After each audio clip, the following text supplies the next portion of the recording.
You've probably felt it. Groceries keep rising, rent climbs every month, and headlines scream layoffs. Every time you check the news, it feels like the economy is slipping through your fingers. But here's the question: are we actually in a recession? Or does it just feel that way? Today, we're breaking it down piece by piece, looking at the numbers, the trends, and most importantly, what you can control to protect yourself and your family. Let's start with inflation. The Consumer Price Index, or CPI, tracks how prices rise across essentials. Over the past year, energy, housing, and food prices have increased noticeably. Gas prices fluctuate at the pump, utility bills climb, and even everyday items like milk or bread seem more expensive. But not all categories are rising equally. Technology, clothing, and some household goods have stayed relatively stable.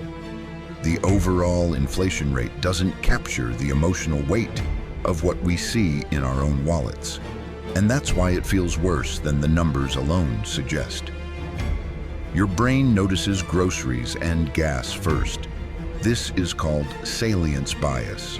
We naturally focus on what impacts us immediately, and that can make inflation feel more severe than it actually is. Electronics or apparel, for example, might be stable or even slightly cheaper compared to last year. Understanding this difference is key. It helps you separate perception from reality. Recognizing where inflation hits hardest allows you to make informed decisions rather than reacting out of panic. Now, let's look at housing. Rent and mortgage rates dominate recession discussions because they're such a large part of household budgets. Mortgages have risen as central banks increased interest rates to manage inflation, and rental inventories are limited in many cities.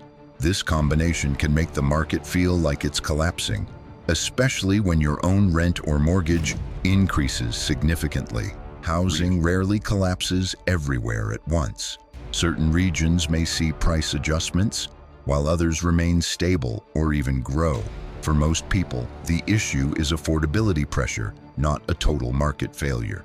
Knowing this gives you options. You might consider smaller apartments, refinancing if rates make sense, or even moving strategically to areas where rents are more manageable. The important part is not to panic, but to position yourself smartly. Awareness, planning, and proactive decisions give you control, even in a challenging market. Remember, the headlines can feel overwhelming, but you don't have to feel powerless. Focus on what you can control, make informed decisions, and take small steps every day. Even in uncertainty, clarity and action give you strength. Stay aware, stay grounded, and you'll navigate whatever comes next with confidence.